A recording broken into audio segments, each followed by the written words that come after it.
번째 주제는 중국 경제에 대한 이야기인데요. 중국 경제가 이번 스몰 딜로 인해서 위기를 탈출했다라는 낙관론이 언론을 통해서 많이 퍼지고 있지만 이번 딜이 중국과 세계 경제에 긍정적이냐? 라고 물으신다면 당연히 긍정적인 것은 맞습니다. 중국이 한숨 돌린 것도 맞아요. 하지만 기술 탈취라든지 정부 보조금 정책 등 핵심적인 내용은 전혀 합의에 포함되지 않았고 오로지 자국 기업만을 우선시하는 중국의 폐쇄적인 정책과 늘어가는 중국 인건비에 이미 세계의 공장이라고 불렸던 중국을 떠나는 나라가 갈수록 늘어나고 있고 중국의 경제는 내리막을 걷고 있습니다. 단적인 예로 자동차 판매 수치를 보면 쉽게 이해가 되는데 9월 달에 180만 대 정도 팔았어요. 중국이. 이는 지난달에 비해 6.6% 줄어든 수치고 6월에 잠깐 어떤 반짝 상승을 하긴 했지만 무려 15개월 연속 자동차 이 판매량이 하락하고 있는 추세입니다. 더 암울한 현실은 반등의 기미가 보이지 않는다는 거죠. 아니 중국이라는 나라는 고속 성장을 하고 있는데 왜 자동차 소비세가 이렇게 수개월째 연속 내리막일까요? 자, 중국의 가계부채 지금 최고치를 매번 경신하고 있죠. 그럼 그 부채로 기업에도 뭐 투자할 수 있고 소비도 하고 해야 나라가 어떤 내수시장도 살아나고 수출세도 살아나면서 기업이 경쟁력을 산업 경쟁력을 가져서 성장세를 타는데 하지만 이 신흥 중국의 부채 자산들은 경제의 동력인 산업계 어떤 소비 그런 쪽보다는 부동산계로 몰리고 있습니다. 멈춰있는 자산으로 간다는 거죠. 이 스마트머니들은 중국 산업의 미래를 누구보다 정확히 아는 그 돈의 흐름이죠.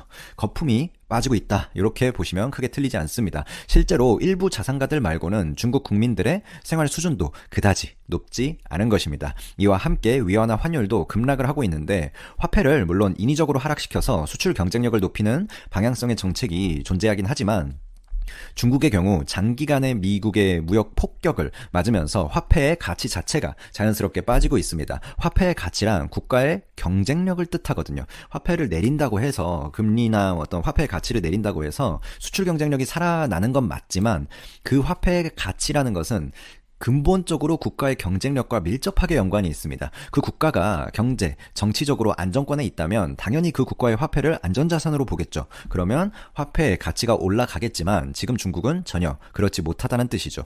중국의 경제의 어려움을 직접적으로 느끼려면 미국의 증시라든지 화폐 가치와 비교해보면 쉽습니다. 미국의 증시는 셰일가스를 포함한 강력한 펀더멘탈로 미국 증시의 탑10 기업을 보시면 그 경쟁력을 알 수 있어요. 기업들의 미래 산업에 대해서 굉장히 선점세를 가져가고 있거든요. 수십 년째 하락을 모르는 상승을 경험하고 있고 화폐 가치 또한 상승세를 같이 타고 있죠. 중국은 어떻죠? 어느 정도 그림은 그려졌으리라 생각을 하고 다음 주제로 한번 넘어가 보겠습니다. 자, 일본이 잘 나간다. 아베노믹스가 효과를 발휘했다라는 평가는 13년도부터 작년 정도까지는 맞는 평가였어요. 현재 일본의 경제는 굉장히 심각한 수준이고 가장 확실한 바로미터를 볼게요. 금융권의 상황을 보면 이해가 빠릅니다. 지금 일본 지방은행의 절반이 적자에 시달린다는 말은 많은 분들이 익히 들어보셨으리라 생각을 합니다. 은행이라는 것은 적자에 빠지기가 쉬운 구조가 아니에요. 그만큼 경제 펀더멘털이 흔들리고 있다는 거죠. 이제 일본은 지방은행을 넘어서서 대형은행이라고 할 수 있는 예를 들면 미쓰비시, UFJ 같은 일본의 5대 금융그룹이죠.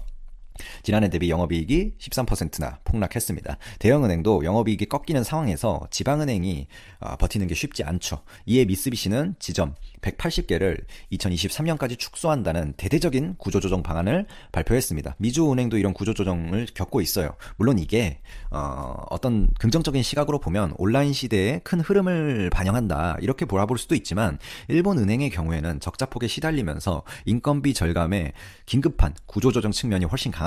예를 들자면 미스 이스미토모 은행은 관리 비용 절감을 위해서 ATM 공동 운용을 시작했죠. 만약 오로지 온라인화를 위한 어떤 투자 개념이라면 공동 운용이 아니라 폐쇄 방향이 적절하겠죠. 그리고 그 자금 만큼을 온라인 어떤 네트워킹을 구축하는데 투자를 해야지 맞는 방향이겠죠. 하지만 그렇지 않고 오로지 경비 축소에만 지금 집중을 하고 있다. 그게 온라인 투자로까지 이어지지 않고 있다. 이게 핵심입니다. 이런 일본의 과감한 구조조정을 저는 줄도산을 피하기 위한 어떤 고육직책이라고 어떤 유일한 선택으로 보고 있으며 방향성은 물론 뭐 틀리지 않았다. 이럴 수밖에 없는 상황입니다.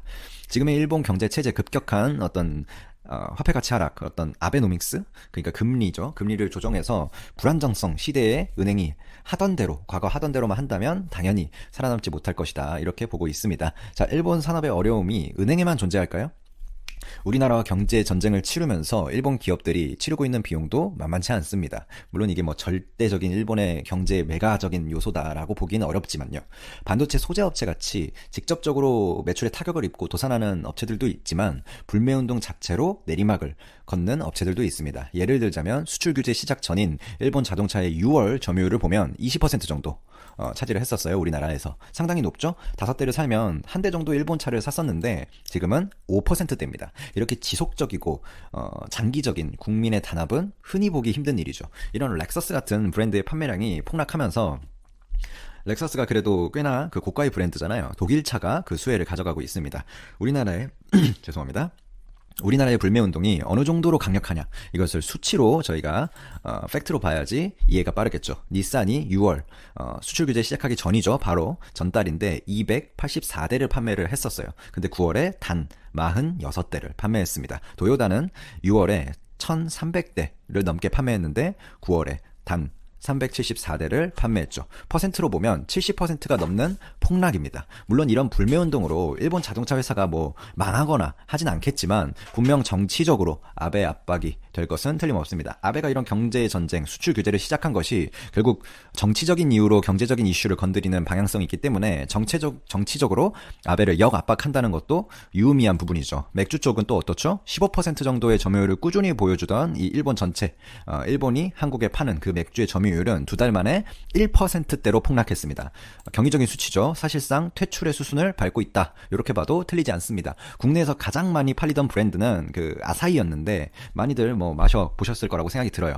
그 수출 규제 전에는요, 우길기를 자기네 맥주 디자인에 사용하질 않나, 전혀 어떤 세심한 배려가 없는, 이건 한국 소비자를 그냥 호구로밖에 보지 않았다라는 생각밖에 들 수가 없는 그런 부분입니다. 이 맥주 시장에선 벨기에나 중국이 이 일본의 그 불매운동 타격에 대한 수혜를 거의 다 받았다라고 봐도 되죠.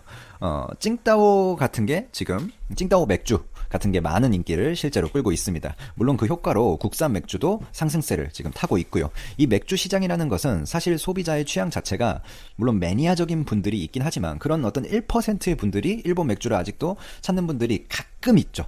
하지만 대체재가 꽤나 풍부한 시장 특성이 있기 때문에 한번 이렇게 버림을 받으면 다시 일본 맥주가 한국에서 위세를 떨치기는 힘들지 않을까, 이렇게 개인적으로 판단을 합니다. 예를 들어 이거 많이 나오는 얘기인데 뉴스에서도 편의점에서 뭐 5개 10,000원 뭐 이렇게 맥주를 묶음으로 팔잖아요. 그런 데서 일본 맥주를 지금 다 빠지고 있는데, 왜냐, 일본 맥주가 하나 껴있으면 그게 민폐가 돼가지고 5개 전체가 안 팔리는 지금 상황이란 말이죠. 그러면 그게 한번 빠지게 되면 그런 할인 전략에서 우리 같은 어떤 뭐라고 해야 되죠? 저도 굉장히 뭐 가난하다고 표현하긴 그렇고, 이런 좀 아껴서 소비를 해야 되는 일반 이런 직장인이나 어떤 서민층에서는 그런 맥주 하나 살 때도 이왕이면 싼 거, 뭐 중상층도 마찬가지죠. 이왕이면 소비를 할 때 합리적 소비를 하고자 하는 요즘 성향이 강한데, 한번 그렇게 할인 정책에서 빠지게 되면 결국에 그 맥주에 대한 소비가 급격하게 줄어들게 되고 미래는 더욱 어둡다, 이렇게 판단을 할 수 있을 것 같습니다. 오늘의 2가지 주제, 중국과 결국 일본에 대한 세계 산업에 대한 이야기를 또 한번 해봤는데요. 이 구독자분들의 소중한 시간, 또 여기에 라디오 시청에 투자해 주셔서 진심으로 감사하다는 말씀 드리면서 저는 오늘도 물러가 보겠습니다. 추천 한번 눌러주시고 알람 설정도. 총 27척, 그중 21척을 한국의 조선사가 수주했습니다. 한마디로 우리나라가 LNG선 수주를 독식하고 있는 상황입니다. 이 때문에 중국과 일본의 해운사는 업무 협약까지 맺고 한국의 조선업을 견제하고 있다고 합니다. 도대체 한국의 LNG선은 어떻길래 이렇게 잘 나가는 걸까? 이번 영상은 한국 LNG선의 기술력에 대한 이야기입니다. 가스전에서 채취한 천연가스는 기체 상태이기 때문에 먼 거리로 운반하는 것은 어려운 일입니다. 그런데 천연가스를 마이너스 162도 이하로 냉각하게 되면 액체 상태가 되면서 부피도 600분의 1로 줄어들어 수송하기 용이해집니다. 이것이 바로 액화 천연가스, 즉 LNG입니다. 그리고 이 LNG를 수송하는 기술이 탑재된 선박을 LNG선이라 부릅니다. LNG선의 기술력을 좀 더 쉽게 이해하기 위해서 기본 능력과 특수 능력으로 나눠서 생각해보려 합니다.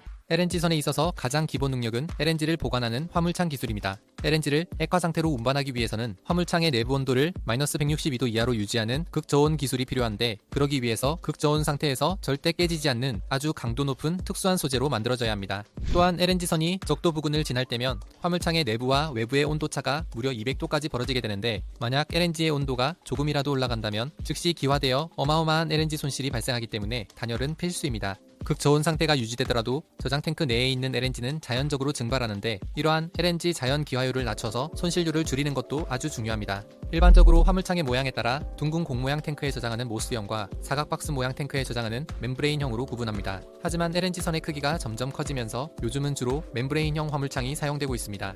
그런데 멤브레인형 화물창의 최고 기술력은 최근까지 프랑스의 GTT사가 개발하여 특허를 보유한 마크3였습니다. GTT사의 마크3는 LNG 자연 기화율이 0.07%로 조선업계에서도 거의 한계점이라고 받아들이고 있었습니다.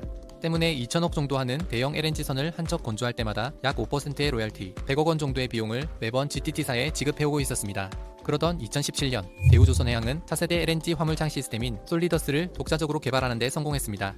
솔리더스는 독일의 화학회사 바스프사와의 기술 협력을 통해 개발된 친환경 고성능 단열재가 사용되었으며, 금속 방벽을 이중으로 적용하여 안정성을 높였습니다. 게다가 화물창 핵심 기술인 LNG 자연 기화율은 마크3보다 더 낮은 0.049%를 기록하면서 세계적인 성급회사 영국의 로이드를 시작으로 미국, 한국, 노르웨이, 프랑스까지 세계 5대 성급으로부터 세계 최고 수준의 기술력을 인정받아 점차 상용화에 들어갈 예정이라고 합니다. 그런데 자연적으로 기화한 LNG는 포기할 수밖에 없는 걸까? 한국의 조선소들은 이 문제를 해결하기 위해 끊임없이 연구했고, 결국 대우조선해양과 현대중공업은 기화한 천연가스를 거의 100% 재액화하여 다시 화물창에 집어넣는 완전 재액화 시스템을 각각 개발하는 데 성공했습니다. 이러한 혁신적인 기술로 인해 LNG선의 선주는 연간 약 80억 원의 운영비를 절감할 수도 있다고 하니 한국의 조선소에 발주하는 것은 어쩌면 당연해 보입니다.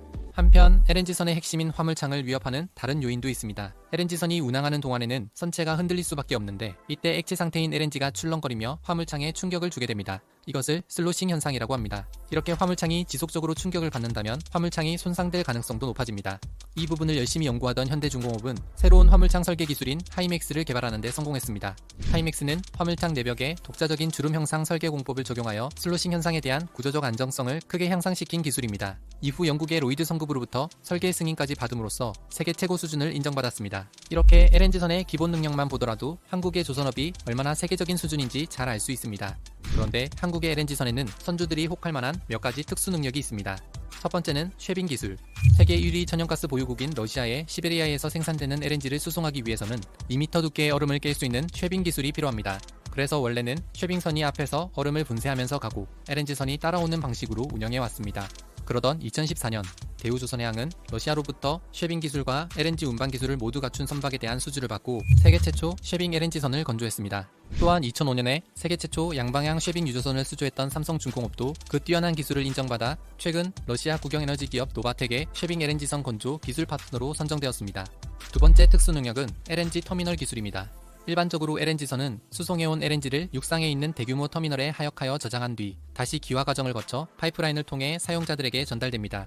그래서 육상 시스템을 건설하는 것만 해도 막대한 비용이 발생합니다. 그런데 2000년대 초 대우조선해양은 세계 최초로 LNG 인수터미널 탑재 액화천연가스 운반선을 개발했습니다. LNG RV선은 기존 LNG선에 자체 기화 장치를 탑재하여 해상에 정박한 상태에서 곧바로 LNG를 공급할 수 있어서 육상 터미널이 따로 필요하지 않았습니다. 때문에 2005년 미국 루이지애나주에 허리케인이 강타하여 항만이 초토화되었을 때 LNG RV가 피해 지역에 가스를 안전하게 공급하여 큰 주목을 받았습니다. 이후 2014년 2월 현대중공업은 세계 최초 바다 위 LNG 기지라 불리는 VUC 가스 저장 재기화 설비를 건조했습니다. 세 번째 특수 능력은 LNG 연료 기술입니다. 2020년부터는 국제해사기구의 황산화물 배출 규제가 시행됩니다. 그렇게 되면 전 세계 모든 선박이 사용하는 선박연료의 황함유량 상한선 기준이 기존 3.5%에서 0.5%로 낮아지게 됩니다. 이에 따른 대안 중 하나가 황함유량이 낮은 LNG를 연료로 사용하는 것인데, 2019년 삼성중공업은 LNG 연료 공급 시스템인 S프가스 기술을 적용한 LNG 추진 초대형 유조선 개발에 성공했습니다. 이로써 다가올 환경 규제에도 유연하게 대응할 수 있게 된 것입니다. 이처럼 한국의 조선업은 새로운 혁신 기술에 대해 끊임없이 연구하고 세계 최초, 세계 최고가 되기 위해 지속적으로 노력해온 것이 가장 큰 장점이라고 평가됩니다. 이상 한국 LNG선의 기술력에 대해 알아봤습니다.